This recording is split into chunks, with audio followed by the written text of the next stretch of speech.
What's up guys, Readiness Reviews back again. This will be my latest firearms acquisition. I went to a gun show today and I picked up this beauty. As you've probably already seen in the title, it is a French Berthier Carbine M16. This is my very first French firearm. It is a very short and quite handy little carbine. The Berthier Carbine originally came out in 1892. It went through several iterations. This will be the one that came about towards the end of World War I. The receiver there is marked Continsouza, which was a civilian contract manufacturer for receivers only. They ended their receiver manufacture in 1928. You can see that the model number there is M16. I've already inspected this rifle thoroughly and all of the serial numbers match. The one on the stock, the bolt, the trigger guard, the barrel. As far as I can tell, it is all numbers matching firearm. We'll remove this handguard and see if there's any other information we can ascertain about the rifle. To remove a Berthier front handguard,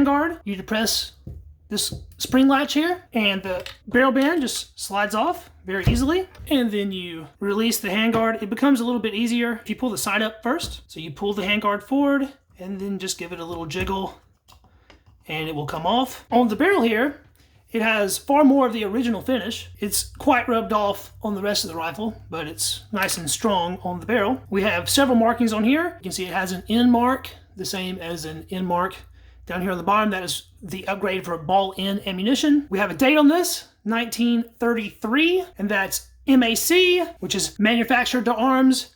The Châtellerault. Châtellerault was the manufacturer that produced basically all of the Berthier carbines past a certain point. This is a post-World War I rifle, but pre-World War II. The rear sight is graduated in meters. Looks like they have the battle sight set at 200 meters and that goes up to 1,000. The front sight on these Berthier carbines is a little bit interesting compared to most rifles in that it is very large and blocky, probably twice the size at least of most other rifle sights. I have shot this previously, and if I have some insert video, you'll be seeing it now. I actually quite like the sight picture on this rifle. They're very fast to acquire, and that's what they were going for with the big notch on the rear sight and the larger blade for the front sight. The wood for this stock is a little bit suspect to me. I believe it has been sanded. It does not look very original. You can tell that by how light the serial number is on here.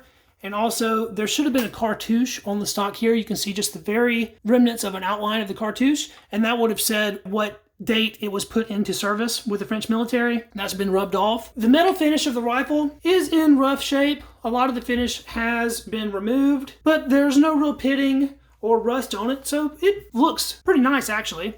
I, of course, safety checked this before the video started, but we'll go ahead and take a look at the inside here. You can see it is most definitely empty. The bolt on this is extremely smooth. I liked it a lot in shooting. The M16 Berthier carbine differs from the original Berthier carbine in that instead of having a 3-round clip, it uses a 5-round M-block clip. This is not a stripper clip, this is an M-block clip. The entire clip fits down into the action, and once you eject the final round, if the trap door on the bottom is open, it will fall free. Otherwise, when you go to insert another clip, it will open this up and your spent clip will fall at the bottom. Of course, it has a very bent bolt at an extreme angle. The trigger on these, it's a very straight style trigger, which is a little uncommon when you look at other rifles around the world. This was the only French firearm at the gun show that I went to, and I very luckily came across it myself before someone else decided to snatch it up. It was a very reasonable price, and it came with something that is at least as cool as the rifle itself, and that is this extremely long bayonet. It's at least half the length of the rifle itself, just the bayonet. This is a model 1892 Berthier bayonet.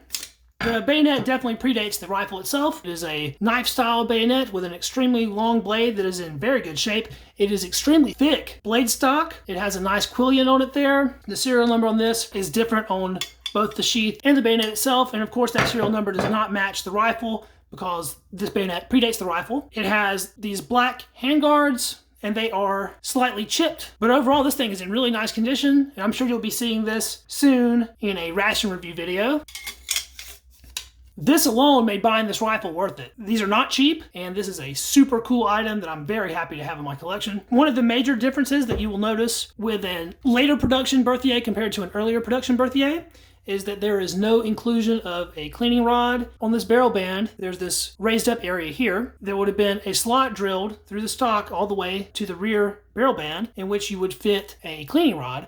A lot of times you'll see Berthiers that will have that channel filled in with another piece of wood, where this one doesn't have it at all because they had already removed the cleaning rod from their service rifles when this rifle was produced. The barrel on this is less than 18 inches long. Just to stress how small this rifle actually is, it is supremely surprising how lightweight and maneuverable this thing is. I know that if I was in a situation where I was having to lug around a rifle all day and I was in the trenches, I'd much rather be carrying around something like this, size-wise, than I would be a giant long rifle. A full-size Lebel or even a full-size Berthier is far more burdensome to carry around than this super small, lightweight, awesome little rifle is. However, with the size and weight comes the issue of recoil. The felt recoil on this is substantial. I would say it's one of the harder recoiling military rifles that I've shot. Nothing unpleasant. I actually prefer a heavy recoiling rifle. I think they're more fun to shoot. However, you know you've shot this. It definitely has substantial amounts of kick. I think anybody could shoot it perfectly fine. Just if you spent a whole day at the range firing this, you would definitely know it the next day. But that's hard to do because the ammunition for this is not cheap at all. 8mm Lebel is what it's chambered in, of course. New production 8mm Lebel goes for about $1.20 a shot. So just this one clip, if you expend that, that's not cheap. So this is not something I'll be shooting a lot, but I will get out and shoot it every now and then. I was very surprised at how well it shot in terms of accuracy. Now, I didn't shoot it on paper to get like perfect groups with it or anything. I was just shooting at a still target at a range of 75 or so yards. I even brought it in closer than that at some of the shooting. I found the front sight to be easily acquirable and just the right size to shoot a torso size target at up to about 100 yards and hit it literally every time. It is a very effective sighting and seems to be a fairly accurate rifle. I have to sit it down and actually put it on paper one day so we can see what the true accuracy is. I've heard bad things about Berthiers. I was not expecting very much in terms of accuracy, but I think that this rifle is actually pretty good. I'll insert a picture of the bore right now so you can see that. I just gave it a quick glance at the gun show and it looked good to go to me. So yeah, that was my first inclusion to my firearms collection that is French, and I am very happy with it. I will be on the lookout for a Berthier long rifle to go along with this one because I definitely want to complete that set, as well as a Lebel, but it might be a while before I get one of those because Lebels are very expensive and going up in price all the time. All right, guys, thanks for checking out this video. If you like it, please like the video.